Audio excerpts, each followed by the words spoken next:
الشیطان الرجیم بسم اللہ الرحمن الرحیم وبہ نستعین وهو خیر المعین وصلی اللہ علی سیدنا محمد وآلہ الطاہرین صلی علی محمد.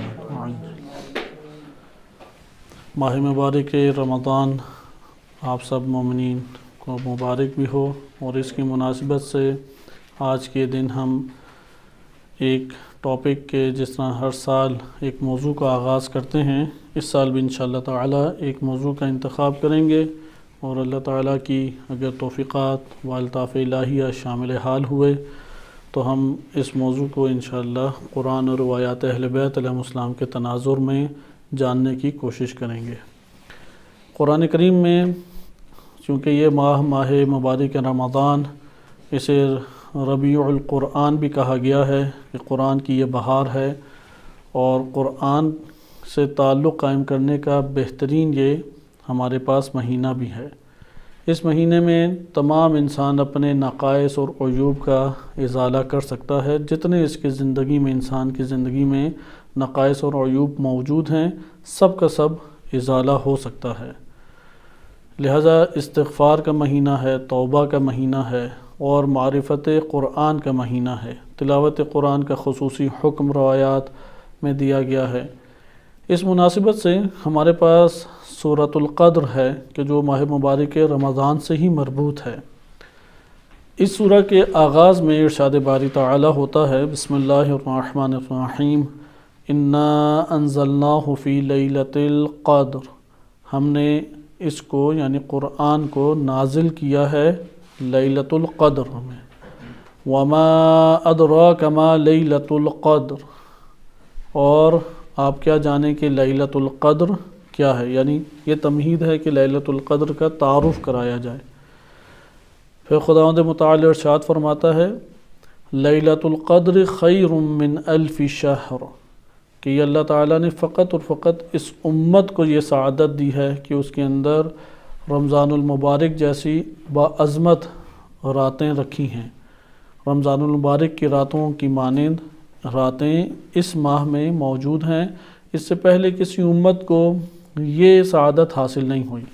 یہ نبی صلی اللہ علیہ وسلم کی امت کو یہ سعادت حاصل ہے کہ ایسا مہینہ اللہ نے قرار دیا اس امت کے لیے کہ اس امت کی ایک رات یا لیلۃ القدر کی رات وہ 1000 مہینوں سے بہتر ہے. اور اس رات میں ہوتا کیا ہے، تنزل الملائکۃ والروح فیہا باذن ربہم من کل امر. ہر امر کو لے کے اللہ اپنے رب کے اذن سے ملائکہ اور روح وہ کیا ہیں، اس رات میں اترتے ہیں، یعنی نزول کرتے ہیں. نزول ہمیشہ اترنے کے اوپر سے نیچے کی طرف آتا ہے. یہ اوپر سے نیچے کی طرف آنا کبھی مادی لحاظ سے ہوتا ہے اور کبھی مقامات کے اعتبار سے ہوتا ہے. مثلا انسان اپنے وجود اور حقیقت کو دیکھے تو یہ بدن بھی ہماری حقیقت ہی ہے، ہم سے جدا نہیں ہے یہ بدن، لیکن ہمارا یہ مرتبہ نزولی ہے، نزول کا مرحلہ. یہ ایک ہمارا ہے عروج اور کمال کا مرحلہ. وہ عروج اور کمال کیا ہے، نفس جو اصل حقیقت ہے. لیکن اسی حقیقت کا جو مرتبہ نازلہ ہے وہ کیا ہے، بدن. کیونکہ جو تحقیقی رائے ہے محققین و حکماء اسلامی و عرفاء بلند و پایہ عرفاء کی، کہ انسان کے اس بدن سے ہی اللہ نے انسانی نفس کو جنم دیا، اور وہ پھر اس جسم کے اوپر مسلط ہے، اس کا احاطہ کیے ہوئے ہے، اس کی تدبیر کرتی ہے. تو وہ جو نفس ہے اس کا ابتدائی ترین کیا ہے مرتبہ، وہ یہ بدن ہے. لہذا بدن اور نفس، ہاں یہ بدن وہ حصہ ہے کہ جو رہ جائے گا، ہمارے سے جدا ہو جائے گا، اور بقیہ نفس جو ہے آگے برزخ کی طرف منتقل ہوگا. اسے ہم نزولی مرتبہ کیوں کہہ رہے ہیں، یہ مقام کے اعتبار سے نزولی ہے. وہ اگر مقایسہ کریں مجرد اور مادی اعتبار سے تو مجرد نفس وہ کمال کا مرحلہ ہے، اور یہ اس کے اعتبار سے پائن یا ایک نزولی یا مرتبہ نزولی ہے. اسی طرح ملائکہ کا ایک مرتبہ بلند ہے، وہ اپنے اس بلند مرحلے سے اس دنیا کی طرف آتے ہیں اس رات میں.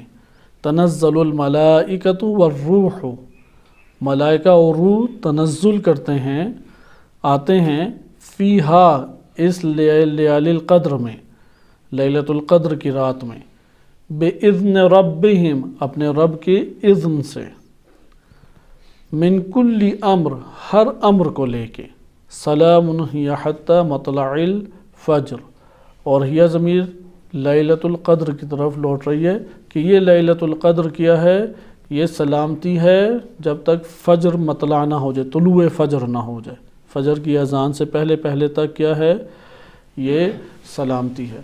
ہم اس آیت کریمہ کو مد نظر رکھتے ہوئے ملائکہ کی معرفت حاصل کرنے کے اعتبار سے اس موضوع کو انشاءاللہ اس ماہ مبارک میں لے کے چلیں گے کہ ملائکہ کیا ہیں، کیونکہ ملائکہ کا وجود ان اہم ترین وجودات میں سے جن کے اوپر ایمان لانا ضروری ہے، ان کی معرفت حاصل کرنا بھی اسی اعتبار سے ضروری بن جاتا ہے کیونکہ ایمان بدون معرفت نہیں ہوتا۔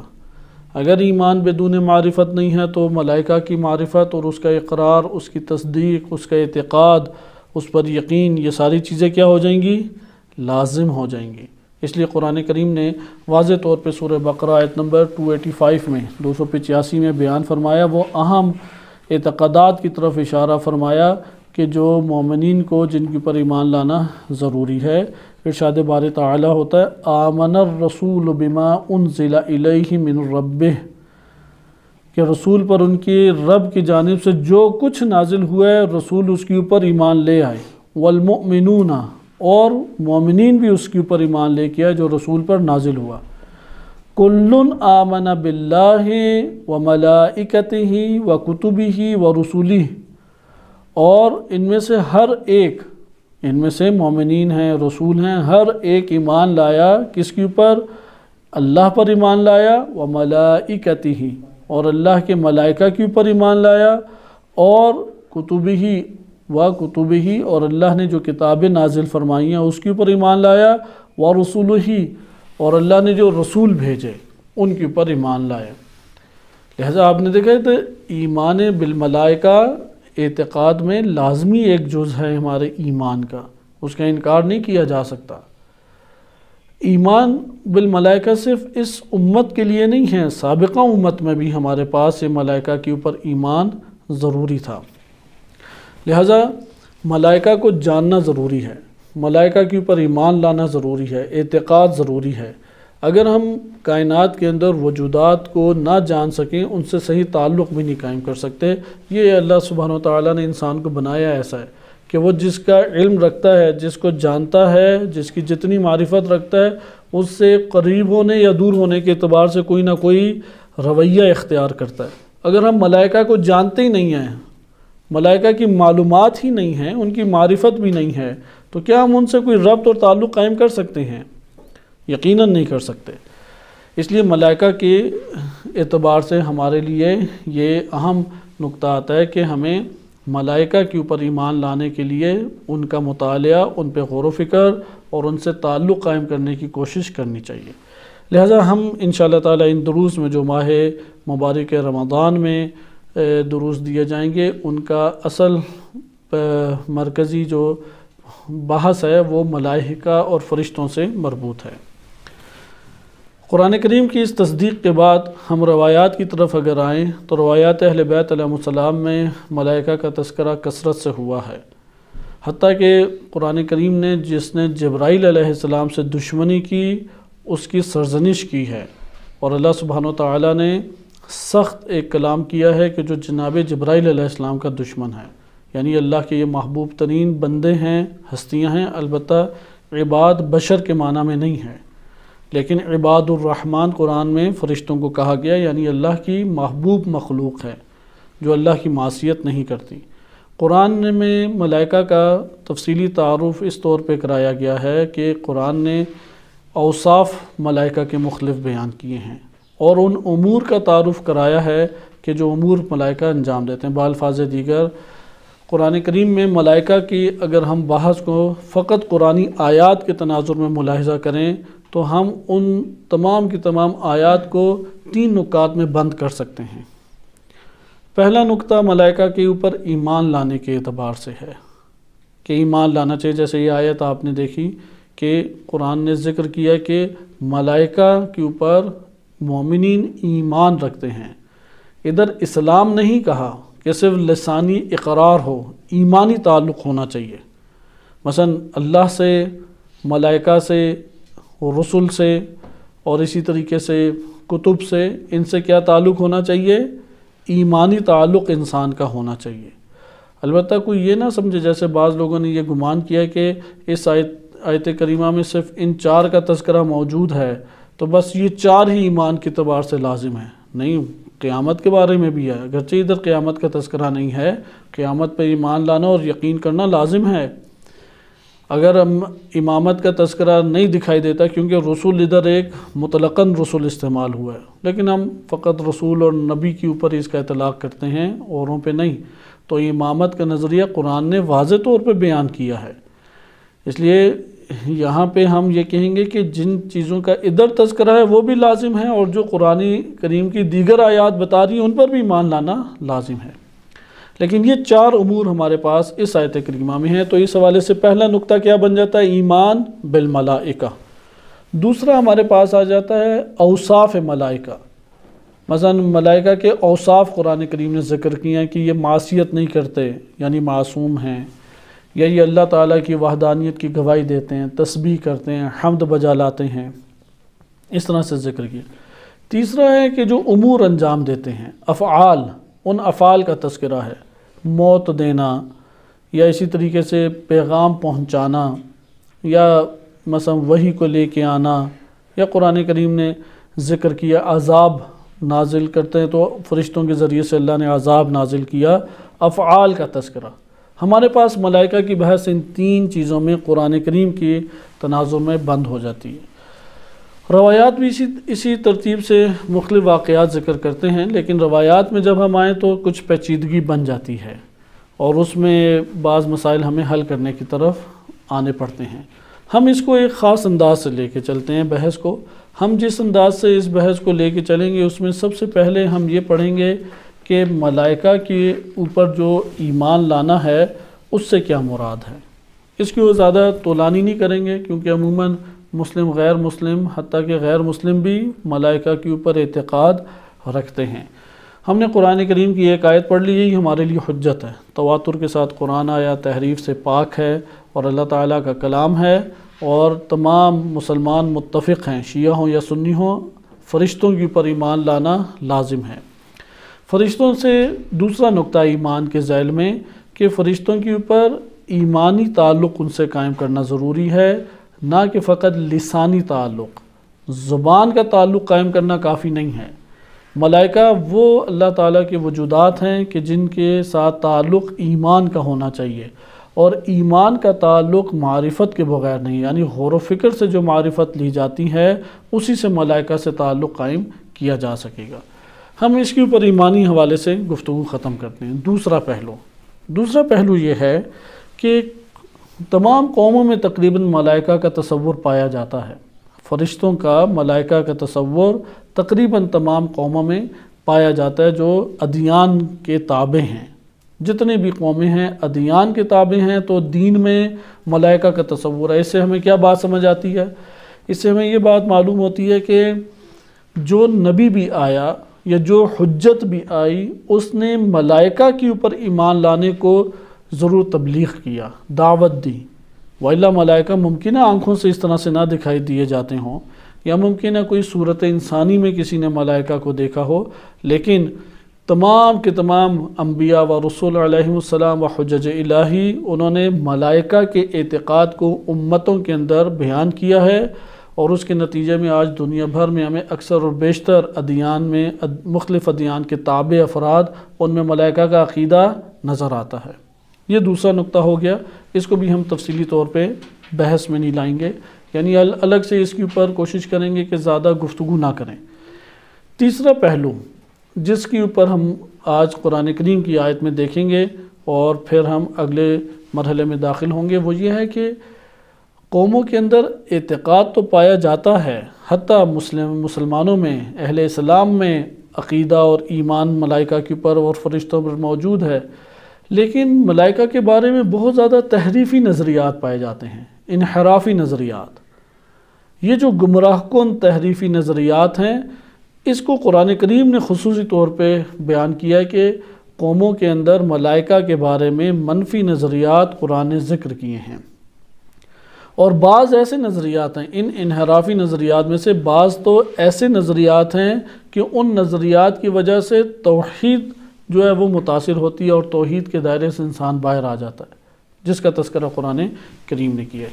لہٰذا آپ کی خدمت میں پہلے یہ گمراہ کن نظریات کو بیان کیا جاتا ہے، اور پھر ہماری بحث داخل اس کے اوپر منتقل ہو جائے گی خود ملائکہ ہیں کیا، یہ لفظ کہاں سے آیا ہے، اس لفظ کی کیا حقیقت ہے، اور پھر اس طرف ہم آئیں گے کہ ملائکہ کے بارے میں کیا نظریہ قرآن اور روایات اہل بیت علیہ السلام یا علماء نے جو سمجھا ہے وہ کیا بیان کیا ہے۔ آئے ہم پہلے دیکھتے ہیں کہ کیا گمراہ کن اعتقادات تھے، کیونکہ آپ ایک چیز کو اگر غلط لے لیں اور اس غلط تصور کو لیتے ہوئے غلط عقیدے کے ساتھ وقت گزاریں تو آپ دنیا کے حقائق کے مطابق زندگی بسر نہیں کر سکیں گے اور حقائق سے تعلق بھی نہیں قائم کر سکیں گے۔ وَإِلَّا ان ملائکہ کے بارے میں خود ساختہ نظریہ، جیسے عام طور پہ کیا ذہن میں تصور آتا ہے، ملائکہ انسانوں کی طرح کا ایک مخلوق ہے اور اس مخلوق کے بڑے بڑے پر ہیں، اور پر بھی جن کی پر بال ہیں، اور بالوں اور اعضاء و جوارے سے جو پر بنے ہوتے ہیں جیسے پرندوں کے ہیں وہ لگے ہوتے ہیں، اور وہ پھر ہوا میں اڑ رہے ہوتے ہیں، ان کی ٹانگیں بھی ہوتی ہیں، ان کی آنکھیں بھی ہوتی ہیں۔ تو اس طرح کا ایک تصور، خیالی تصور بنا کے پیش کرتے ہیں، اور یہ خیالی تصور در حقیقت یہودیوں اور عیسائیوں سے مسلمانوں میں آیا ہے۔ اسی کے اوپر پھر فلمیں بنائی گئی، اسی کے کارٹون بنائے گئے، اور اینجل یا فرشتے کے نام سے اسے انہوں نے مشہور کیا۔ بعض لوگ فرشتہ نام بھی رکھ لیتے ہیں جو بہت زیادہ مجرم ہوں، وہ کہتے ہیں چلے کردار نہیں تو نام ہی صحیح۔ تو فرشتے کی حقیقت کیا ہے یہ جاننا ضروری ہے۔ قرآن نے جس کو ذکر کیا ہے اس میں آپ پہلے دیکھیں کہ وجود ملائکہ کو قرآن نے بیان کیا ہے، اور تمام امتیں اس بات کی قائل تھیں۔ حضرت نوح علیہ السلام کے بارے میں جو آیات وارد ہوئی ہیں ان میں بھی ملائکہ کا تذکرہ موجود ہے، جیسا کہ سورہ مومنون آیت نمبر 24 میں ارشاد باری تعالی ہوتا ہے۔ حضرت نوح علیہ السلام کی قوم کا ایک تقاضا تھا، یعنی یہ پہلا انحرافی نظریہ جو قوموں میں، سابقہ قوموں میں بالخصوص پایا گیا، وہ یہ تھا کہ فرشتوں کو ہماری ہدایت کرنی چاہیے، یا جو ہدایت کرنے والا ہو اس کے تقاضے وہی ہوں جو فرشتے کے ہونے چاہیے۔ اور یہ تصور لگ بھگ کچھ مسلمانوں کے اندر پایا جاتا ہے، یعنی تمام اہل اسلام نہیں کہتے، لیکن عامت الناس میں اس نوع تفکر کی جھلک ہمیں دکھائی دیتی ہے۔ پہلے میں آیت آپ کی خدمت میں پڑھ دیتا ہوں اور اس کے بعد اس کا تجزیہ کرتے ہیں۔ ارشاد باری تعالی ہوتا ہے فَقَالَ الْمَلَأُ الَّذِينَ كَفَرُوا مِنْ قَوْمِهِ، حضرت نوح علیہ السلام کی قوم میں جو پرشکم طبقہ تھا، جن کے پیٹ بھرے ہوئے تھے، کھاتے پیتے گھرانوں کے لوگ، اور انہوں نے کفر کیا۔ جب کفر کیا تو ان کافر ملا نے کہا کہ جو پیٹ بھرا طبقہ تھا، ما ھذا الا بشر مثلکم، یہ نوح علیہ السلام تو تمہاری طرح ایک بشر ہے، تمہاری مثل ہے، دیکھو سارا کا سارا تم سے ملتا جلتا ہے۔ یرید ان یتفضل علیکم، یہ چاہتا ہے کہ تمہارے اوپر حکمرانی قائم کرے، فضیلت اور برتری تمہارے اوپر حاصل کر لے۔ وَلَوْ شَاءَ اللہ، اگر اللہ نے ہمیں ہدایت دینی تھی، لَأَنزَلَ مَلَائِكَةً، ملائکہ کہ اللہ کسے نازل کرتا، ملائکہ کو بھیجتا۔ ما سمعنا بهذا فی آبائنا الاولین، یہ نوح علیہ السلام جو باتیں کرتے ہیں ہم نے تو اس طرح کی باتیں اپنے سابقہ آباء و اجداد سے نہیں سنی، یہ تو زندگی میں ہم پہلی دفعہ ہی سن رہے ہیں۔ بعض لوگوں کو یہ شکوہ ہوتا ہے کہ آپ نے جو بات بیان کی ہے یہ تو نہ ہم نے علماء سے سنی ہے اور نہ کسی اور سے سنی ہے۔ تو قرآن بھی یہ ذکر کرتا ہے کہ اگر ان کے علم میں یہ باتیں نہیں ہیں تو اس کا یہ مطلب ہے کہ تم بھی اسے حاصل نہ کرو۔ بہرحال اس جگہ پہ آپ توجہ کریں کہ پہلا تقاضا کیا قوم نے کیا کہ یہ تمہاری طرح بشر ہیں، یہ پہلا انحرافی نظریہ کہ وہ اپنے ہی مانند جب کھاتے پیتے چلتے پھرتے اپنے ہی خاندان سے دیکھتے تو اس مماثلت کو یہ سمجھتے کہ ہدایت کے منافی ہے۔ مثال کے طور پہ آج اگر امام زمان علیہ السلام تشریف لے آئیں تو وہ انسانوں میں سے کسی انسان سے مشابہ ہیں ہوں گے یا نہیں؟ یا ان کے چہرے سے نور نکل رہا ہوگا؟ کیسا ان کے ہوگا؟ یعنی ان کی داڑھی ہوگی، آنکھیں ہوں گی، ان کے کان ہوں گے، چہرہ مبارک ہوگا، ایسا ہے یا نہیں؟ اگر تلوار ان کے جسم کو چھو جائے یا لگ جائے زور سے تو وہ کاٹے گی تلوار یا نہیں؟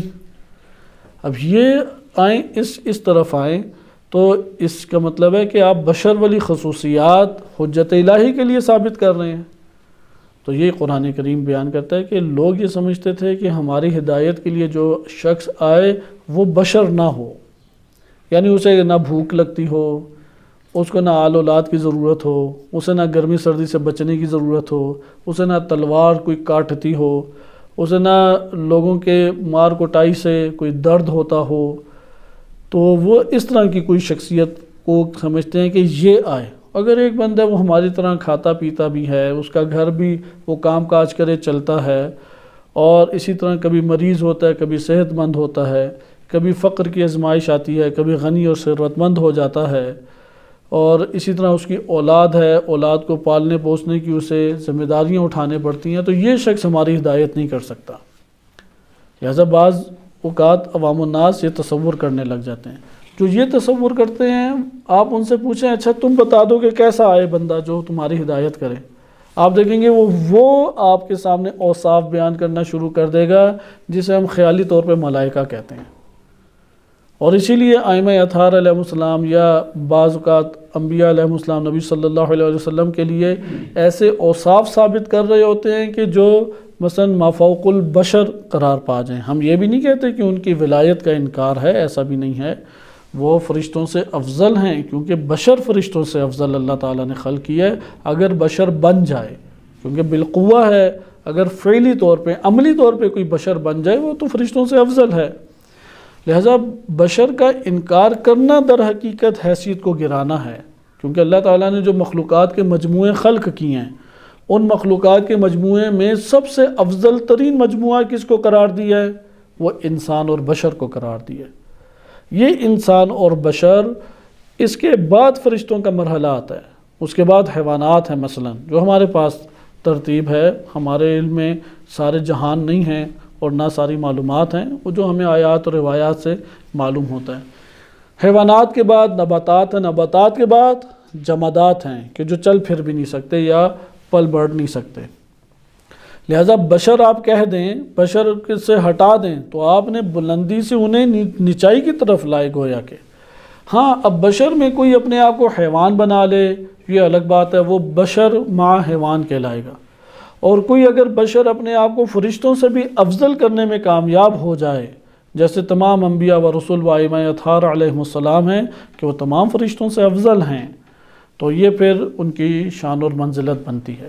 خلاصہ کلام، پہلا انحرافی نظریہ آپ نے ملاحظہ کیا جس کی قرآن نے نفی کی ہے کہ قومیں یا امتیں وہ یہ تصور کرتی تھی کہ ہمارے درمیان ایک ایسا فرد آئے تبلیغ کرنے، دعوت دینے، ہدایت کا پیغام سنانے کہ جو مثل فرشتہ ہو۔ اس لیے جو بہت نیک اور پاکیزہ کسی بستی میں یا کسی محلے میں یا کسی علاقے میں عالم دین بڑا متقی ہو تو محلے والے کیا کہنے لگ جاتے ہیں اسے؟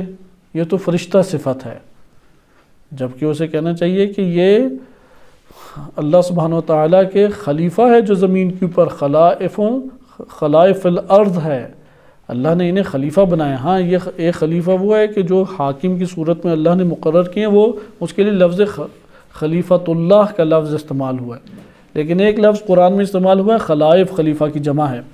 خلاصہ کلام کہ یہ ہمارے پاس پہلی صورت تھی، اور حضرت نوح علیہ السلام کے بارے میں یہ کلام ہے، اور آپ جانتے ہیں نوح علیہ السلام سے قدیمی تر معاشرہ بہت ہی قلیل دور ہے، آدم علیہ السلام اور نوح علیہ السلام۔ اس سے اندازہ ہوتا ہے کہ فرشتے کا تصور بہت قدیمی ہے، کہ حضرت نوح علیہ السلام خود قدیمی ترین ہستی ہیں اس روئے زمین کے اوپر، تو اس وقت سے یہ اعتقاد فرشتے کے اوپر چلا آ رہا ہے، لیکن لوگوں کا انحرافی نظریہ کیا تھا؟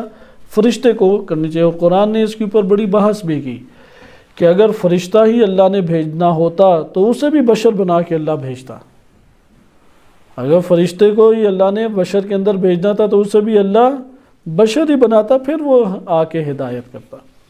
دوسرا انحرافی نظریہ جسے قرآن نے ذکر کیا اور قوموں میں پایا جاتا ہے فرشتوں کے بارے میں، دوسرا قرآنی نظریہ ہے کہ وہ فرشتوں کو بیٹیاں سمجھتے تھے، مؤنث، مذکر نہیں۔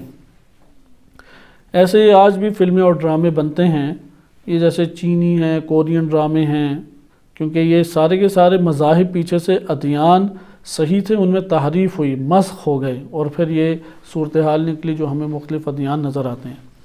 تو ان میں انہوں نے فرشتہ نما، اسی طرح خواتین، عبادت گزار ان کی ساری خواتین ہوتی ہیں بڑی بڑی، انہی کو وہ فرشتہ نما بنایا ہوتا ہے، اور ان کو وہ اللہ کی سب سے محبوب سمجھتے ہیں، انہی سے وہ دعائیں مانگتے ہیں اور ان سے دعائیں منگواتے بھی ہیں، اور کہتے ہیں ان کسی کی دعا سے اللہ راضی ہو جائے گا، اور انہیں پورے جہان کے اوپر ایک نو کوئی کسی اعتبار سے دسترس حاصل ہے۔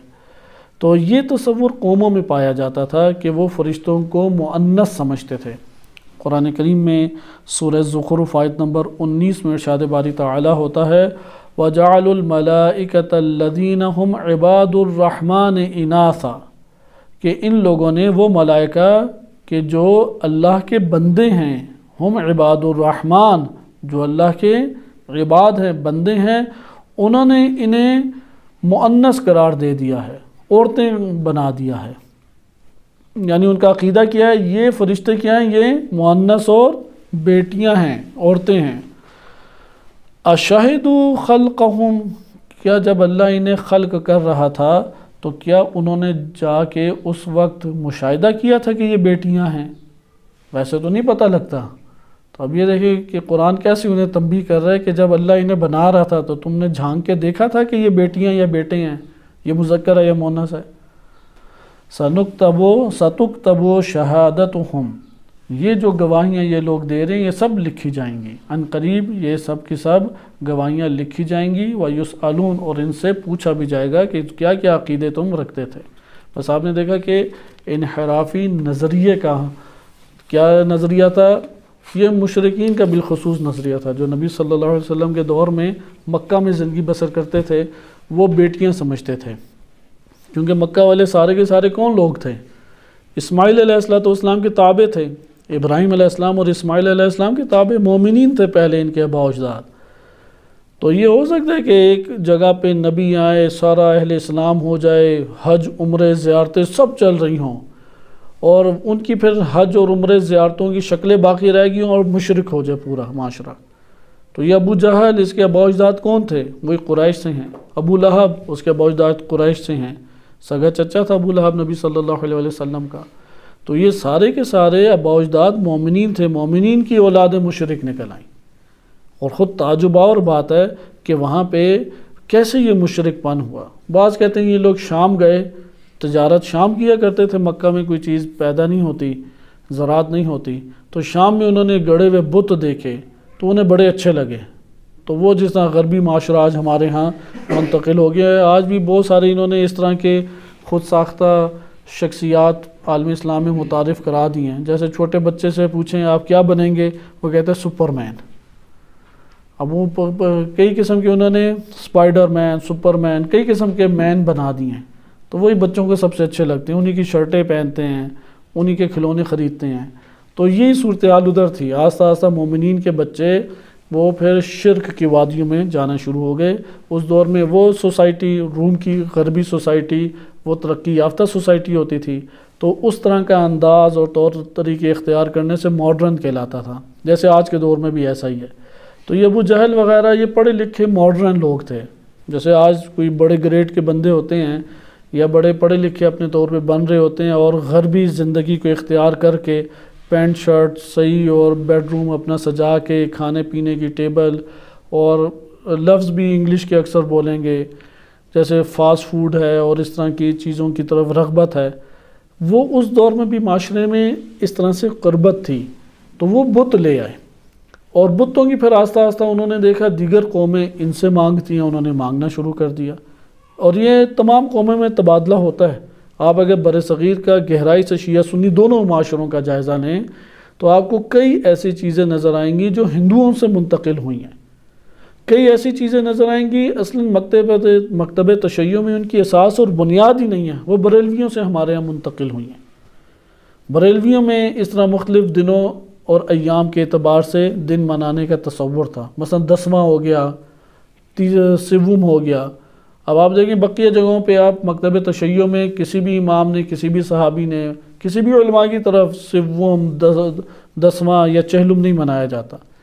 فقط امام حسین علیہ السلام کا چہلم ایک جدا گانا ہے، کسی امام کا چہلم نہیں ہے، کسی شخصیت کے چہلم نہیں منائے جاتے تھے۔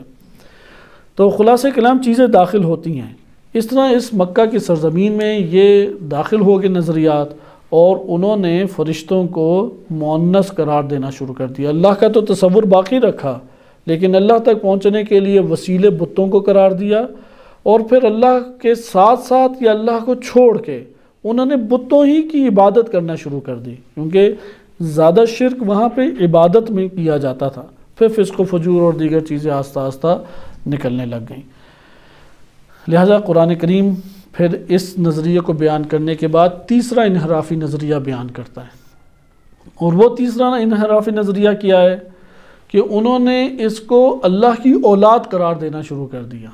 فرشتوں کو اللہ کی اولاد قرار، کہ فرشتے تو اللہ کی اولاد ہیں، اللہ نے انہیں پیدا کیا ہے۔ جیسے ماں سے بچہ پیدا ہوتا ہے، اس طرح نعوذ باللہ اللہ تعالیٰ نے ان فرشتوں کو جنا ہے، اور یہ اللہ کی اولادیں ہیں، اور اولادوں میں بھی بیٹیاں ہیں۔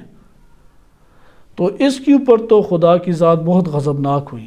اس نظریے کے اوپر کئی آیات میں ہیں کہ تم اپنے لیے تو بیٹوں کو پسند کر لو، اور جب اللہ کی بات آئی تو اس کے لیے بیٹیاں ہیں۔ اور پھر اس کو بیان کر کے قرآن نے وہ بھی ذکر کیا کہ تم میں سے کسی ایک کو جب بیٹی کی بشارت دی جاتی تھی تو تمہارا غصے سے برا حال ہو جاتا تھا اور سیاہ رنگ ہو جاتا تھا، تو تم اتنی نفرت کرتے ہو بیٹیوں سے۔ تو یہ تمہارا اللہ کی عظمت کی کیا قدردانی کرنا ہے کہ جس سے تمہیں شدید نفرت ہے اس کی نسبت تم اللہ کی طرف دے دیتے ہو، اور جو تمہیں اپنی شہوت کے بہت عزیز اور قریب لگے رغبتیں جس کے اوپر ہیں اسے تم اپنی طرف نسبت دیتے ہو۔ تو اس کو قرآن نے ذکر کیا، اور یہ ہمارے پاس تحریفی نقطہ تیسرا آتا ہے۔ آئیں اس کو ہم قرآن کریم کی متعدد آیات سے دیکھتے ہیں۔ سورہ اسراء آیت نمبر 40 میں ارشاد باری تعالی ہوتا ہے أَفَأَصْفَاكُمْ رَبُّكُمْ بِالْبَنِينَ، کیا تمہارے رب نے تمہارے لیے بیٹے انتخاب کیے اور چنے ہیں، وَاتَّخَذَ مِنَ الْمَلَائِكَةِ إِنَاثًا، اور اپنے لیے ملائکہ کو بیٹیاں بنا لیا ہے، إِنَّكُمْ لَتَقُولُونَ قَوْلًا عَظِيمًا، تم لوگ تو بہت ہی بڑی گستاخی کرنے والے ہو، اللہ کے اوپر جھوٹ باندھنے والے اور اللہ کی گستاخی یعنی اللہ کی نعوذ باللہ اہانت کرنے والے ہو یہ باتیں کہہ کے کہ تمہارے لیے بیٹے ہیں تو اللہ کے لیے فرشتوں کی صورت میں بیٹیاں ہو جائیں۔ پھر سورہ صافات میں خداوند متعال نے قدر تفصیل سے اس کو بیان کیا ہے۔ سورہ صافات میں آیت نمبر 149 سے 160 کہ تقریباً کتنی 11 آیات بن جاتی ہیں، 11 آیات میں اس مطلب کو ذکر کیا ہے۔ ارشاد باری تعالی ہوتا ہے فَاسْتَفْتِهِمْ، آپ ان سے ذرا استفتاء کرائیں، ان سے پوچھیں تو صحیح ذرا، أَلِرَبِّكَ الْبَنَاتُ، کہ آپ کے رب کے لیے بیٹیاں ہوں، وَلَهُمُ الْبَنُونَ، اور ان کے لیے بیٹے ہوں، ام خلقنا الملائکۃ اناثا، یا ہم نے ملائکہ کو مؤنث بنائے، وہم شاہدون، اور یہ دیکھ رہے تھے۔ جب ہم نے ان کو اپنی بیٹیاں بنایا تو یہ لوگ مشاہدہ کر رہے تھے اور بڑے آنکھیں گاڑ کے اور پوری توجہ کے ساتھ مشاہدہ کر رہے تھے۔ یعنی یہ استفہام کیا ہے؟ انکاری ہے، یہ توبیخ کے لیے ہے، مذمت کے لیے ہے کہ تم ایسے باتیں کر رہے ہو کہ جیسے تم خود ادھر موجود تھے اور دیکھ رہے تھے۔ ہم بعض اوقات ایسے جملات اردو میں بھی استعمال کرتے ہیں، وَهُمْ شَاهِدُونَ أَلَا إِنَّهُمْ مِنْ إِفْكِهِمْ لَيَقُولُونَ، کہ یہ لوگ جو باتیں کرتے ہیں آگاہ رہو، یہ ان کی اپنی جھوٹی گھڑی ہوئی باتیں ہیں۔ وَلَدَ اللَّهُ وَإِنَّهُمْ لَكَاذِبُونَ، یہ کیا آگے سے باتیں کرتے ہیں؟ یہ آگے سے کہتے ہیں کہ اللہ نے اولاد کو جنا ہے، اللہ نے یہ اولاد کو پیدا کیا ہے، وَإِنَّهُمْ لَكَاذِبُونَ، جبکہ یہ جھوٹ بول رہے ہیں۔ اصطفى البنات علی البنین، کہ اللہ یہ کام کرے گا کہ بیٹوں کو چھوڑ کے بیٹیوں کا انتخاب کر لے۔ ما لکم کیف تحکمون، کیا تم لوگوں کو ہو گیا ہے، کیسی تم لوگ باتیں کرتے ہو، کیسے حکم لگاتے ہو، کیسے فیصلے ہیں تمہارے اللہ کے بارے میں۔ افلا تذکرون، کیا تم یاد دہانی اور تذکر نہیں کرتے۔ ام لکم سلطان مبین، یا تمہارے پاس کوئی برہان اور کوئی واضح دلیل ہے اس بات پہ جو تم اللہ کی طرف یہ تہمتیں باندھ رہے ہو۔ فأتوا بکتابکم، اگر تمہارے پاس کوئی برہان اور دلیل ہے تو ذرا اپنی کتاب جہاں پہ یہ برہانیں لکھی ہوئی ہیں تم نے وہ لے کے آ جاؤ، ان کنتم صادقین، اگر تم سچے ہو۔ وجعلوا بینہ بین و بین الجنہ، وہ فرشتوں سے بھی پھر آگے بڑھ گئے اور فرشتوں سے آگے بڑھ کے کہنے لگے اللہ اور جن کے درمیان بھی نسبہ، بڑی رشتہ داری ہے، جنوں کے درمیان اور اللہ کے درمیان بھی رشتہ داری ایجاد کر لی۔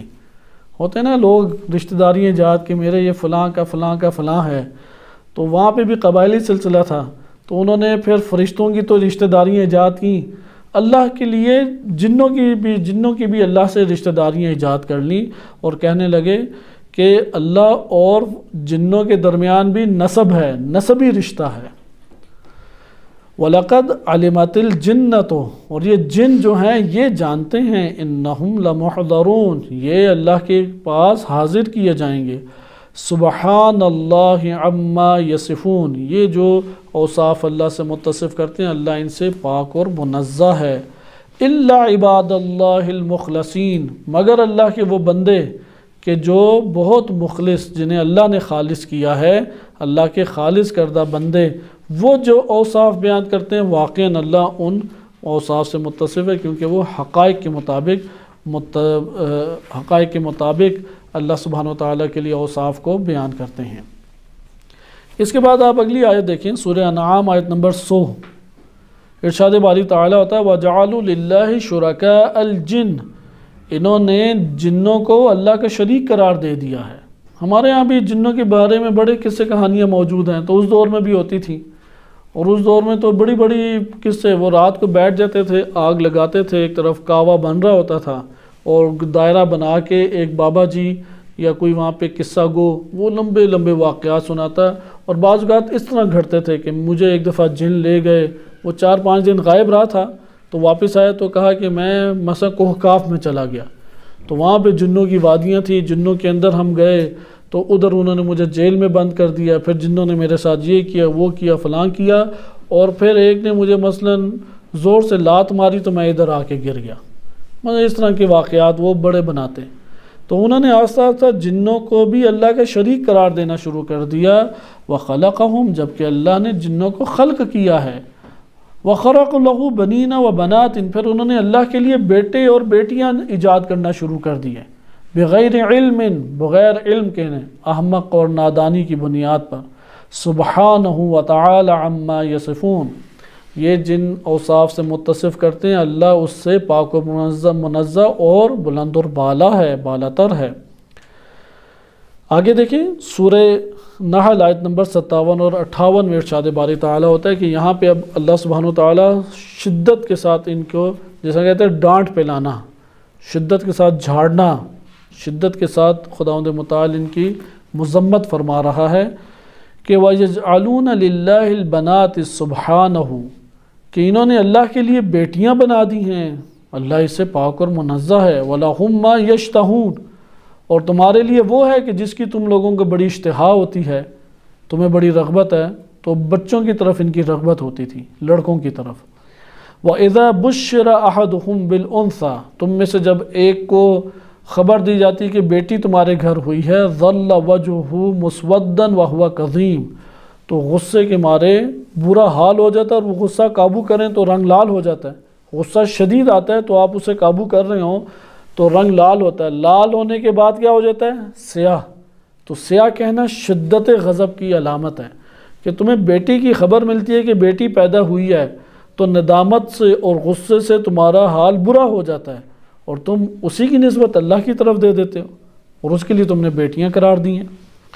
اسی طرح قرآن کریم میں سورہ زخرف میں بھی اسی بات کا ایک تکرار ہوا کہ ارشاد باری تعالیٰ ہوتا ہے سورہ زخرف آیت نمبر 16 اور 17، ام اتخذ مما یخلق بنات، کہ وہ اللہ نے جس مخلوقات کو خلق کیا ان مخلوقات میں سے لڑکیوں کو اس نے اپنے لیے اختیار کر لیا، وَأَصْفَاكُمْ بِالْبَنِينَ، اور تم لوگوں کے لیے بیٹوں کو اللہ نے انتخاب کیا.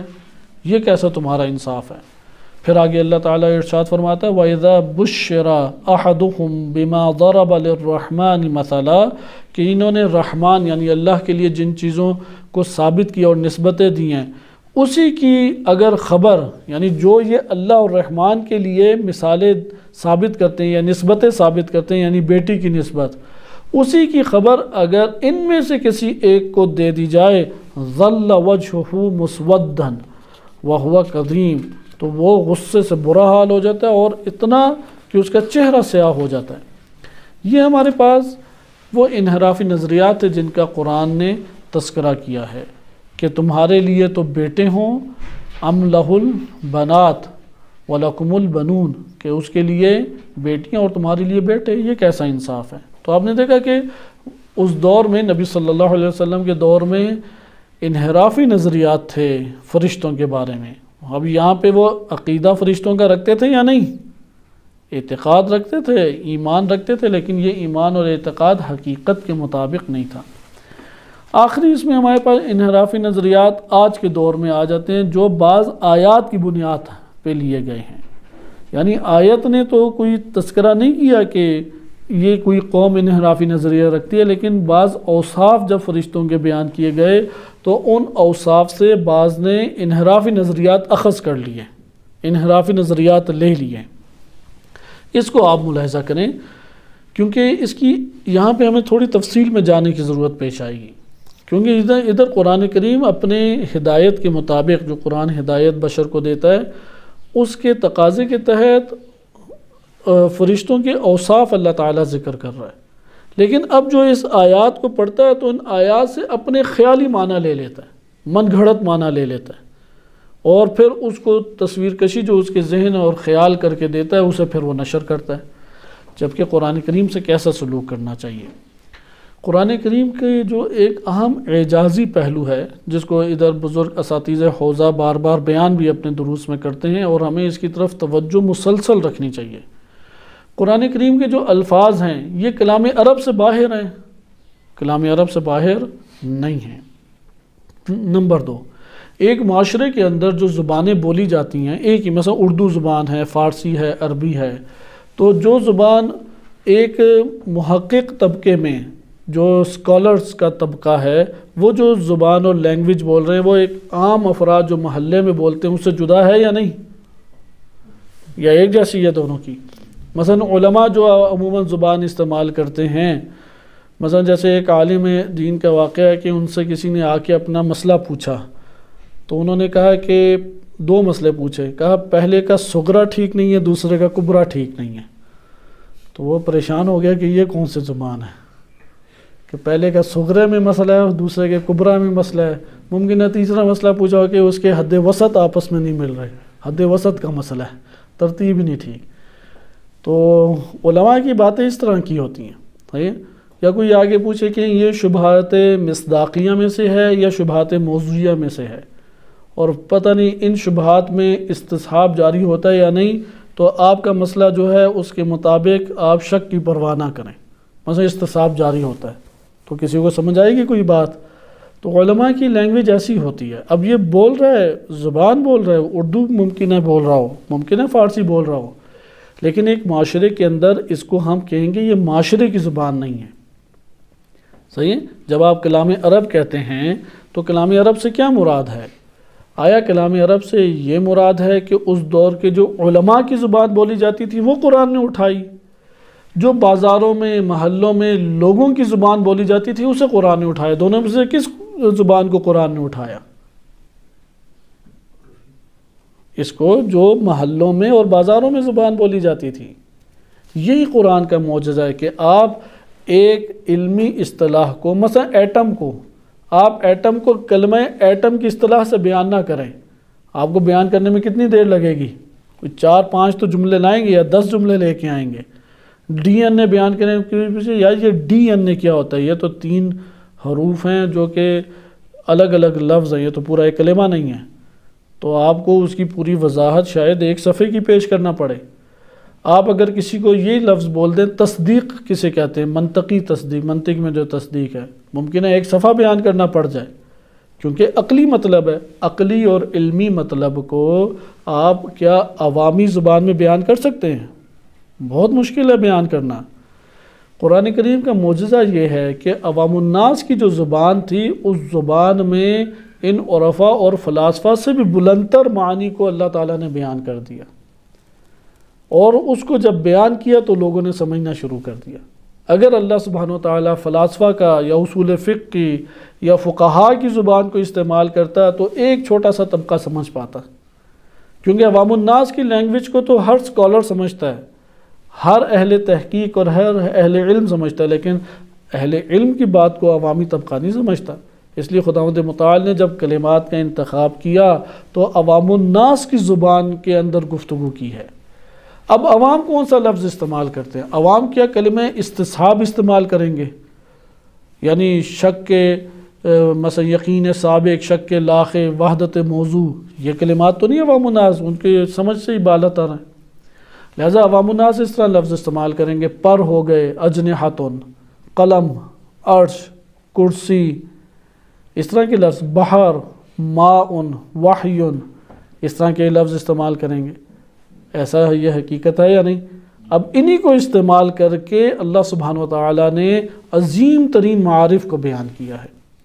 آئیں پہلے ہم وہ آیات پڑھ لیں جن کی وجہ سے ایک خیالی من گھڑت تصویر پیش کی جاتی ہے، اور اسی بات کا دوسرا حصہ میں بعد میں بیان کرتا ہوں۔ قرآن کریم میں ارشاد باری تعالیٰ ہوتا ہے سورہ غافر آیت نمبر 7 میں، الذین یحملون العرش ومن حولہ، وہ فرشتے جنہوں نے عرش کو اٹھایا ہوا ہے۔ عربی میں عرش کسے کہتے ہیں؟ تخت کو، تخت اٹھایا ہوا ہے۔ ومن حولہ، اور عرش کے ارد گرد بھی فرشتے ہیں۔ یہ آیت دوبارہ بھی آئے گی انشاءاللہ فرشتوں کی اقسام جب ہم پڑھیں گے۔ کیا کر رہی ہیں؟ یسبحون بحمد ربہم، اپنے رب کی حمد کے ہمراہ تسبیح کر رہے ہیں۔ وَيُؤْمِنُونَ بِهِ، اور اللہ پر ایمان رکھتے ہیں۔ وَيَسْتَغْفِرُونَ لِلَّذِينَ آمَنُوا، اور جو ایمان لائے ان کے لیے استغفار کرتے ہیں۔ ربنا، یہ دعا کرتے ہیں، ربنا وسعت كل شيء رحمة وعلما، کہ ہمارے رب تو نے ہر شے کے اوپر رحمت اور علم کو چھا دیا ہے، وسیع کر دیا ہے۔ فاغفر للذین تابوا واتبعوا سبیلک، ان کی مغفرت فرما جنہوں نے تیری اتباع کی اور جو تیرے راہ کی، تیرے راستے کی پیروی کرتے ہیں۔ وقہم عذاب الجحیم، اور انہیں عذاب جہیم سے بچا لے۔ اب یہاں پہ آپ دیکھیں یحملون العرش، قرآن فرما رہے ہیں نا کہ الذین یحملون العرش، عرش کو اٹھائے ہوئے ہیں۔ عرش کے اوپر کون ہے؟ ثم استوى علی العرش، قرآن کی آیات ہے کہ اللہ نے آسمان اور زمین کو بنایا، تو بنانے کے بعد کیا ہوا؟ اللہ تعالیٰ کس کے اوپر برا جمان ہو گیا؟ عرش پہ۔ استوا ہوتا ہے نا کہ مثلا آپ ایک ممبر علماء کا دیکھا ہوگا آپ نے، وہ ہے ایک منزل اوپر ہوتا ہے، تو بعض چونکڑی باندھ کے نہ بیٹھتے ہیں، تو اب بیٹھنے کے لیے چڑھے ہیں، چڑھنے کے بعد سہارا لیا، مڑے، بیٹھے، ایک ٹانگ کے بعد دوسری کو اوپر ٹانگ رکھی، ٹانگ رکھنے کے بعد انہوں نے آرام سے اپنے ہاتھ رکھے، لاؤڈ سپیکر آگے کیا، اور اب بولنے کے لیے آمادہ ہوئے۔ یہ جب بولنے کے لیے آمادہ ہوئے کہتے ہیں استوا، یہ اب ٹک کے بیٹھ گیا، ٹک گیا یعنی۔ اب یہ قرآن کی آیات آتی ہیں کہ اللہ تعالیٰ نے آسمان اور زمین کو خلق کیا مثلا 6 دنوں میں یا اس طرح سے۔ خلقت کے بعد کیا ہوا؟ ثم استوى علی العرش، عرش کو کون اٹھائے ہوئے ہیں؟ فرشتے۔ بعض اہل حدیث علماء اس سے نعوذ باللہ جسمانیت مراد لیتے ہیں، کہتے ہیں ایک تخت ہے، اس تخت پہ اللہ تعالیٰ نعوذ باللہ بیٹھا ہوا ہے، اور اس تخت کو پکڑا ہوا اٹھایا ہوا ہے کنہوں نے؟ فرشتوں نے۔ اور یہ تصویر کشی کس سے ہوتی ہے؟ کیونکہ نبی صلی اللہ علیہ وسلم کے دور میں کوئی ہمارے پاس الیکٹرانک چیزیں تھیں؟ کوئی الیکٹرانک چیزیں تو نہیں تھیں، کوئی گاڑی، کوئی ٹرک، کوئی ٹرالا، کچھ بھی نہیں تھا۔ تو ادھر اگر کسی نے سفر کرنا ہوتا تھا تو وہ کس پر بیٹھتا تھا؟ ایک تخت پہ۔ تخت کو کون اٹھاتے تھے؟ غلام۔ وہ غلام اٹھا کے لے کے جاتے تھے ایک جگہ سے دوسری جگہ۔ تو انسان کے لیے یہ سب سے بڑی یعنی تیز ترین انسان کی گاڑی سمجھی جاتی تھی کہ جو غلام یا گھوڑے لے کے جاتے تھے۔ تو اب اللہ سبحانہ و تعالیٰ نے تو عوام الناس ہی کے کلمات کو اٹھایا، تو یہاں سے بعض اسے مادی تصویر کشی اسی طرح کرتے ہیں کہ غلام ہیں، جیسے انہوں نے عرش کو اٹھایا ہوا ہے، عرش پہ نعوذ باللہ اللہ بیٹھا ہوا ہے اور اس کے ارد گرد بھی بہت سارے فرشتے ہیں اور وہ سارے کے سارے اللہ تعالیٰ کی حمد و ثنا کریں، جیسے بادشاہوں کا سلسلہ اسی طریقے سے آباد کیا جاتا تھا۔ دوسری آیت دیکھیں جس سے ایک تفکر باطل وہ جنم لیتا ہے، اور یہ آیت سورہ فاطر آیت نمبر 1 ہے۔ یعنی یہاں پہ قرآن کریم کی آیت میں کوئی مشکل نہیں ہے، ایک عام بندے کا غور و فکر کے بغیر لینا مشکل ہے، کیونکہ قرآن کی آیات غور و فکر سے لینی چاہیے۔ آیت دیکھیں، الحمدللہ فاطر السماوات والارض، تمام کے تمام حمد و اللہ کے لیے ہیں جس نے آسمانوں اور زمین کو ایجاد کیا، یعنی کوئی نمونہ نہیں تھا اور خلق کیا، اسے کہتے ہیں فطرہ، نئے آغاز سے ہی اسے جنم دیا، اللہ نے خلق کیا۔ جاعل الملائکۃ رسولا، اللہ نے ملائکہ کو رسول بنایا ہے۔ قرآن کریم میں رسول اس معنی میں نہیں آتا جو ہم عقائد میں پڑھتے ہیں، ہمیشہ اس معنی میں نہیں ہے، اور فرشتوں کو بھی رسول قرآن کریم نے کہا ہے۔ اچھا کیا ہے فرشتوں کو، کیا اللہ نے پہلی صفت کیا ہے؟ رسول بنایا۔ دوسری کیا ہے؟ اول الاجنحتین، یہ پروں والے ہیں۔ مثنی و ثلاث و رباع، دو دو پر ہیں، تین تین پر ہیں، چار چار پر ہیں، پروں والے ہیں۔ کسی کے کیا ہیں؟ دو دو پر ہیں، اور کسی کے تین تین پر ہیں، اور کسی کے چار چار۔ یزید فی الخلق ما یشاء، اس خلقت میں اللہ جتنا چاہتا ہے اضافہ کر سکتا ہے، ممکن ہے اس سے بھی زیادہ ہوں۔ ان اللہ علی کل شیء قدیر، اللہ ہر شے کے اوپر قدیر ہے۔ اس آیت سے بعض لوگوں نے جسمانیت مراد لی اور کہا کہ جو فرشتے ہیں ان کے بڑے بڑے پر ہوتے ہیں، اور پھر لوگوں کو خوابوں میں اور خیالوں میں نظر بھی آتے ہیں ایسے فرشتے۔ تو اب آپ نے دیکھا اس سے اب کیا خیالی تصویر کشی بنتی ہے کہ انسان نما ایک خلقت ہے، اس خلقت کے بڑے بڑے پر ہیں، کسی کے 2 ہیں، کسی کے 4 ہیں، اس طرف بھی 4 ادھر بھی 4، یا جیسے بعض روایتوں میں ہے کہ جبرائیل علیہ السلام کے 600 پر ہیں، اور ان پروں سے وہ پروازیں کرتے ہیں اور ان پروں کے حامل ہیں اور تسبیح اور حمد ہر ٹائم کر رہے ہیں۔ تو یہ خیالی تصور ہے، یہ انحرافی تصور ہے، یہ تصور حقیقی نہیں ہے جو دین اسلام نے پیش کیا ہے۔ کوئی کہے گا کہ یہ پھر آیات اس طرح سے کیوں بیان کی گئی؟ اس لیے کہ قرآن کریم کو کیسے پڑھنا ہے یہ قرآن ہمیں خود بتاتا ہے۔ قرآن کریم ایک ایسا کلام ہے جس کلام کو تدبر کے بغیر آپ نہیں لے سکتے۔ اگر آپ تدبر کے بغیر لیں گے، جیسے آپ عام افراد ہیں، عام افراد ایک بات کرتے ہیں، جیسے ہی وہ بات کرتے ہیں اس معنی کو لے لیتے ہیں اور لینے کے بعد عمل شروع کر دیں۔ اللہ سبحانہ و تعالیٰ نے معنی کے اعتبار سے تو اسے آسان فہم بنایا، لیکن اس معنی کو سمجھنے کے لیے تدبر شرط رکھی۔ افلا یتدبرون القرآن، یہاں پہ بعض القرآن ہے یا کل القرآن ہے، اطلاق پایا جاتا ہے یا نہیں؟ تمام کے تمام قرآن میں اگر تم تدبر نہیں کرتے، ام علی قلوبہم اقفالھا، تو ہر آیت کے مقابلے میں، ہر قرآن کے معنی اور معارف کے مقابلے میں تمہارے دل میں، قلب کے اندر ایک تالا ہے، یہ تالا کھلے گا ہی تدبر سے۔ اس لیے اگر تم قرآن کریم کی آیات کو تدبر کے بغیر لینا شروع کر دو تو خیالی تصویر کشی ہوگی۔ اگرچہ قرآن کی یہ ظاہری معنی بھی اپنی سطح کے مطابق لوگوں کے لیے ہدایت کا باعث ہیں، لیکن اس کے اندر جو اشتباہات انسان انجام خود دیتا ہے، انسان کی طرف یہ اشتباہات ہیں، اس کا ماخذ کیا ہے؟ عدم تدبر، عدم تفکر۔ مثال کے طور پہ ثم استوى علی العرش، اللہ عرش کے اوپر براجمان ہو گیا، یعنی ٹک کر بیٹھ گیا، نعوذ باللہ۔ اس سے مراد اس طرح نہیں ہے کہ جیسے کوئی بادشاہ آگے بیٹھتا ہے اور فرشتوں نے وہ اٹھایا ہوا ہے۔ اگر فرشتوں نے عرش اٹھایا ہوا ہے تو اللہ تعالیٰ محتاج فرشتہ ہوا یا نہیں؟ پھر یہ جسم کی خاصیت ہے ٹکنا، یا جسم کی خاصیت نہیں ہے؟ جسم کی خاصیت ہے۔ اللہ تعالیٰ جسم سے پاک و منزہ ہے، جو مجسمہ ہیں وہ دار اسلام سے خارج ہیں۔ اللہ سبحانہ و تعالیٰ فرشتوں کا محتاج نہیں ہے۔ یہ اسی سے مشابہ نظریہ بن جاتا ہے جو محتاج فرشتہ اللہ کو کہتے ہیں، کہ جو کہتے تھے اللہ بیٹیاں ہیں۔ ادھر انہوں نے کہا کہ غلاموں کی طرح اللہ نے فرشتوں کو رکھا ہوا ہے، وہ نعوذ باللہ مثلا کہتے ہیں غلام ہیں اللہ کے جنہوں نے اٹھایا ہوا ہے اللہ کو، نعوذ باللہ۔ اسی طریقے سے ان کے بڑے بڑے پر ہیں، تو علامہ طباطبائی رحمۃ اللہ علیہ یہ مطلب آ کے ہمارے لیے واضح کرتے ہیں، اور اس کے اوپر ہمارے انحرافی نظریہ، آج کے درس کا موضوع تھا فرشتوں کے بارے میں گمراہ کن انحرافی عوامی نظریات، اس مسئلے کو علامہ طباطبائی آ کے حل کرتے ہیں۔ المیزان میں سورہ فاطر آیت نمبر 1 کے ذیل میں علامہ طباطبائی رحمۃ اللہ علیہ نے اس کی تفسیر بیان فرمائی ہے۔ وہ فرماتے ہیں کہ آپ یہ دیکھیں کہ اجنحہ کا آیت کا یہ مطلب نہیں ہے کہ اگر لفظ اجنحہ آیا ہے تو آپ فرشتوں کے لیے جانوروں والے اور پرندوں والے پر ثابت کرنا شروع کر دیں، کہ وہ جو بالوں سے بنے ہوتے ہیں اور ان بالوں کے ریشے ہوتے ہیں اور وہ اعضاء سے ان کے لگے ہوئے ہوتے ہیں اور وہ اعضاء کے ذریعے سے اڑتے ہیں، یہ ثابت کرنا یہ خیالی تصور ہے آپ کا۔ آپ یہ دیکھیں پر کیا کام کرتا ہے، پر کے ذریعے سے پرندہ کیا کام کرتا ہے، پرواز کرتا ہے۔ وہ پرواز کر کے کیا کرتا ہے، ایک جگہ سے دوسری جگہ منتقل ہونا چاہتا ہے، ایسا ہے یا نہیں؟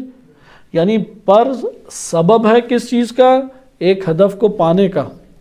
یہاں پہ قرآن کریم نے پر کہہ کے اصل میں اس ہدف کی طرف اشارہ کیا ہے کہ فرشتے اللہ تعالیٰ کی ایک ایسی خلقت ہیں کہ جو جس طرح سے پرندے آسمانوں سے زمین کی طرف آتے ہیں، اسی طریقے سے اللہ نے انہیں بھی یہ قدرت اور صلاحیت دی ہے کہ یہ آسمانوں سے زمین کی طرف آتے ہیں۔ اسی طرح سے جیسے پروں کے ذریعے سے پرندہ جہاں اڑ کے جانا چاہتا ہے اڑ کے چلا جاتا ہے، اسی طریقے سے اللہ نے ان کو یہ صلاحیت دی ہے کہ یہ جہاں جانا چاہتے ہیں اڑ کے وہاں پر پہنچ جاتے ہیں۔ ان کو یہ قوت اللہ تعالیٰ نے دی ہے، یہ فضاؤں میں پرواز کر سکتے ہیں، قدرتوں کے مالک ہیں، اللہ نے انہیں قدرت عنایت فرمائی ہے۔ اس قدرت کی طرف اشارہ کرنے کے لیے پر اللہ نے کہا، اس لیے پروں کے ساخت کو مد نظر نہ رکھیں، ہدف کو مد نظر رکھیں۔ وَإِلَّا علامہ طباطبائی رحمۃ اللہ علیہ فرماتے ہیں اگر آپ نے لفظ کو دیکھ کے ان کی ساخت کو مد نظر رکھنا ہے، پھر تو آپ کہیں کہ قلم، لوح قرآن کریم کے الفاظ ہیں، عرش، کرسی السماوات والارض وَلَهُ کرسی السماوات والارض، یعنی اللہ کی کرسی ہے نعوذ باللہ جس کے پر وہ بیٹھا ہے۔ کیا کرسی سے مراد ہے؟ آپ اگر چیزوں کی اگر صرف شباہت کو ثابت کرنے لگ جائیں اور اس کی ساخت ثابت کرنے لگ جائیں لفظ پر پکڑ کے، تو پھر تو نعوذ باللہ اللہ سبحانہ و تعالیٰ کے لیے پورا جسم آپ ثابت کریں گے، اس کی آنکھیں بھی، اس کی نگاہیں بھی۔ مثلا نوح علیہ السلام کو ہماری آنکھوں کے سامنے کشتی بناؤ، یعنی اللہ تعالیٰ یوں دو آنکھوں سے دیکھ رہا ہے، یا اللہ تعالیٰ کے چہرے کی طرف خوش و خرم دیکھ رہے ہوں گے، نعوذ باللہ اللہ تعالیٰ کا یہ چہرہ ہے، یا اللہ تعالیٰ نے اپنی ساق سے اٹھائے گا، اللہ کی نعوذ باللہ کوئی پنڈلی ہے۔ اسی طرح بیت اللہ اللہ تعالیٰ کا گھر ہے کہ جہاں پہ اللہ رہتا ہے، بیت اللہ قرآنی الفاظ ہیں، بیت العتیق کہا گیا۔ اسی طرح کہ نفخت فیہ من روحی، کہ اللہ کی روح سے ہمارے اندر کوئی چیز نعوذ باللہ آئی ہے۔ اگر آپ نے ساخت ان سے مراد لینی ہے تو قرآن کی یہ آیات آپ کے لیے گمراہی کا باعث بنیں گی۔ لہٰذا یہاں پہ بڑی حکمت سے قرآن کریم نے کام لیا، اور وہ حکمت کیا ہے؟ عوام الناس کی سطح کے الفاظ اور ان کے اسلوبوں کو بلاغت کی اوج پہ پہنچایا تاکہ صحیح طرح سمجھ آئیں۔ بلاغت سے مراد یہ ہے کہ ہر کوئی سمجھ جائے اور بہترین انداز میں سمجھے، وَإِلَّا وہ بلیغ جملہ نہیں کہلاتا جسے بعض عوام الناس کے بندے سمجھے بعض نہ سمجھے، وہ بلیغ نہیں کہلاتا۔ اوج کمال تک بلاغت کے پہنچایا، اور اس بلاغت میں عوامی معنی نہیں رکھے، معنی بہت بلند رکھ دیے، اور اللہ کے علاوہ غیر اللہ ان دو چیزوں کو جمع نہیں کر سکتا۔ اور اہل بیت علیہ السلام کو اللہ نے یہ ہنر سکھایا، اور اللہ کے دیے ہوئے علم سے اہل بیت بھی یہی کلام کرتے ہیں۔ اب آپ آئیں، اس دور میں قوت کا سرچشمہ کیا شمار ہوتا تھا؟ کون سی مخلوق زیادہ قوی شمار ہوتی تھی؟ گھوڑا ہوگا، ایک اونٹ ہے جو سمندروں میں چلتی ہیں مچھلیاں، یا پرندے اڑتے ہیں۔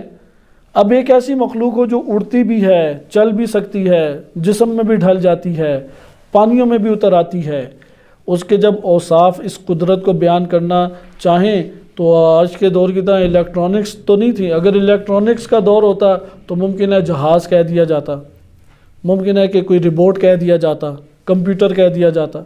تو اس دور میں اللہ تعالیٰ نے بے پناہ ان کی قدرت کو بیان کرنے کے لیے کلمہ اجنحہ استعمال کیا، پر کا لفظ استعمال کیا، جیسے لوح کا لفظ ہے، قلم کا لفظ ہے، عرش کا لفظ ہے، عرش یعنی تخت، اسی طریقے سے ماء کا لفظ ہے، پانی۔ اور ان الفاظ کا اصل سے تعلق بھی ایسا نہیں ہے کہ جسے بے تکا لفظ کہتے ہیں وہ استعمال کر لیا ہو، نہیں، اجنحہ سے بہترین معنی پہنچ جاتا ہے، کیونکہ جس کے زیادہ پر ہوں، 2 4 پر ہوں، وہ اتنی زیادہ قدرت رکھتا ہے یا نہیں؟ اب ادھر قرآن یہ بیان کر رہا ہے کہ ان کا ایک جگہ سے دوسری جگہ پہنچنا مشکل نہیں ہے۔ انہیں جس طرح آپ نے پرندہ دیکھا ہوگا، پرندے جس کے کئی پر ہوں، 4 پر ہوں، وہ ایک پر مارتا ہے تو کتنی اوپر پرواز کر لیتا ہے، ایک پر مارتا ہے تو کتنی مسافت طے کر لیتا ہے۔ اسی طرح یہ فرشتے بھی یہ مسافتیں طے کر لیتے ہیں، انہیں اللہ تعالیٰ نے اتنی قدرت دی ہے، اس لیے ایسی خیالی تصویر کشی درست نہیں ہے۔ انشاءاللہ اگلے درس میں ہم دیکھیں گے کہ ملائکہ لفظ آیا کہاں سے، اس کا معنی کیا ہے، اور اس کی حقیقت پہ کہ آیا یہ جسم اختیار کر سکتے ہیں یا نہیں، جسم اگر اختیار کریں گوشت پوست ان کا ہوگا یا نہیں۔ اس طرح کے مباحث کو ہم اگلے درس میں ملاحظہ کریں گے۔ صلی اللہ علیہ سیدنا محمد وآلہ الطاہرین۔